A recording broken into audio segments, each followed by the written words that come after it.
Person A has a scarcity mindset. He believes that money is scarce and that only a few lucky people become successful. On top of that, he sees himself as a victim, that everything happens to him and that he has no control over anything. So he lives in fear. He's always pushing himself away from opportunities to grow, to earn, to build, because he believes that success and money are rare, and because he's a victim, he can never have any of them. Person B, on the other hand, lives in abundance. He understands that there's an infinite amount of money out there, like the government's literally just print money, and that success is there for anybody who is willing to hike the mountain of mastery and take that crown at the top. He takes extreme ownership in everything that he's involved with. He's aware that if he wants to improve his life, he needs to accept responsibility for everything in his life. So he lives his life pushing forward, conquering goals, building his body and mastering his mind, because he believes that money and success are abundant, and because he accepts ownership of his life, he can have whatever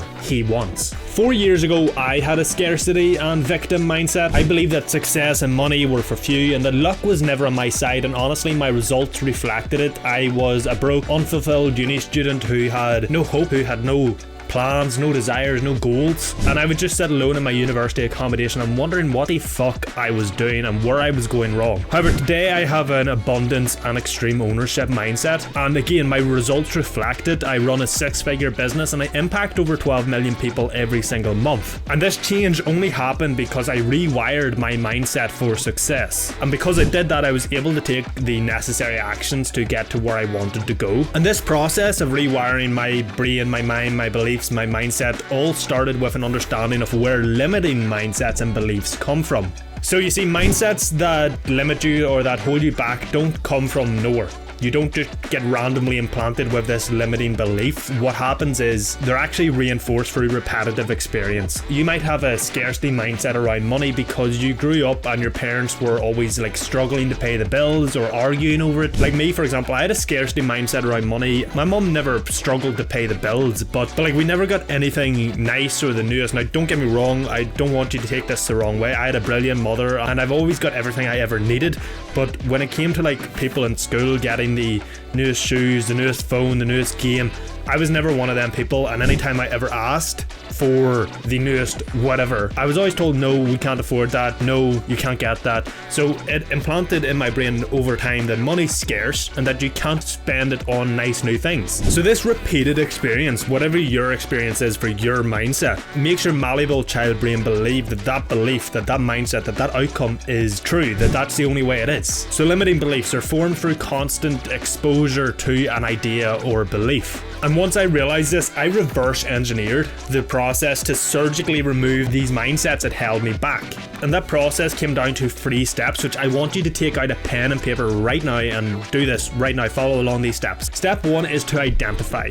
So what is actually the mindset that's keeping you down? You need to figure this out, you need to identify it. I asked myself 3 simple questions to help get to the bottom of this, and that was, what are the thoughts you have when you face stressful situations? Do you shy away from particular challenges? And what assumptions do you have about your abilities to achieve in life? Now I want you to write these down and go deep into the answers of these right now. And when answering these, don't rush it, go deep. It's going to be uncomfortable, but you need to do this. You need to be honest with yourself. It's the only way to truly remove these beliefs. And once you do that, you can move on to step 2, which is evidence. You need to find evidence that proves that this mindset is wrong. And now this evidence can be from your life, it can be other people's life. Preferably it's going to be from your life, but other people's lives, evidence from the world in general works for this as well. But a few examples are, you could remember a time where you actually helped someone succeed and how it actually benefited you as well. You could look up how many Rolexes are sold every year. There's millions sold. And you could also remember a time where you crafted your own look. You want to write these down and literally look at them and be like, holy crap, this is evidence proving my limiting belief wrong. After you do that, you move on to step number 3, which is stack. This is probably the most important step. You have to take action and stack evidence that proves your limiting beliefs wrong. And this act of stacking needs to be proof that you are creating right now. So it needs to be from your life and you need to be creating the proof. So ways you could do that are to go out and actually help someone else succeed right now and see how it benefits you. See how it doesn't stop you you from succeeding.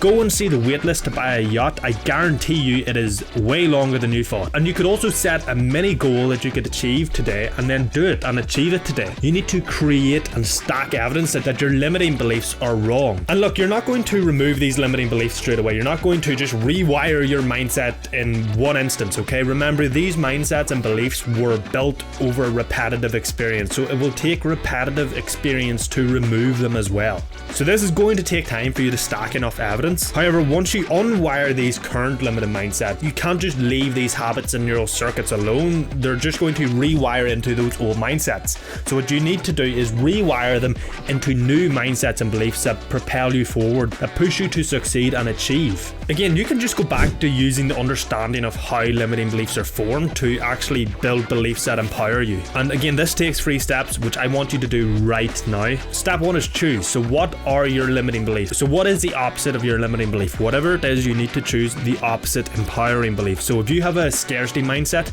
you need to choose to build an abundance mindset. If you have a victim mindset, you need to choose to build an extreme ownership mindset. If you have a reactive mindset, you need to choose to build a stoic mindset. Whatever your limiting belief is, find the opposite mindset or belief that propels you forward, that is going to help you succeed. Which then brings us to step 2. And I want you to write this new empowering belief in the notes app on your phone, and I want you to put it as the title, as the headline right at the top, okay? And this brings us to step 2, act. You need to take action in accordance with these new mindsets. So a simple process I use to do this is to find out what actions would someone with this mindset or belief take. You then need to take that action right now. And then remember that notes with the new empowering belief written at the top. You then need to write down this action underneath, okay? To build a mindset, you don't just find evidence, you have to create proof. And this brings us to step 3, which is stack. Remember, mindsets require repeated exposure. Taking action once does nothing, taking action daily does everything. So write down in that notes app each action you take according to this new belief system. You want to create an undeniable stack of proof that you are who you say you are, that this mindset is true. And the idea here is that you create this list in the notes app of your phone or on a piece of paper or whatever that has this new empowering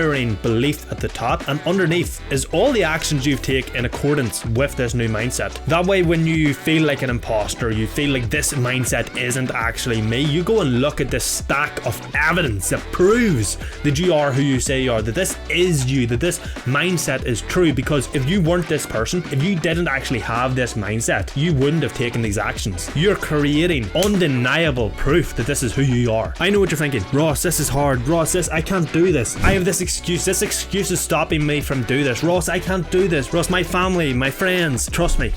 I know, I was there. I know what you're feeling, because 4 years ago I thought I was doomed to fail. I thought I was doomed to live a life that I didn't want to live, to work a job I hated. So I decided to decipher these 6 steps, and now I can achieve anything I put my mind to. And look, this process isn't easy. It's not meant to be easy. You are rewiring mindsets and beliefs and neural circuits in your brain. You are mastering your mind. It is not going to be easy. It is going to be tough. It is going to be uncomfortable, but that is how you know it works. So lean into this discomfort and challenge yourself.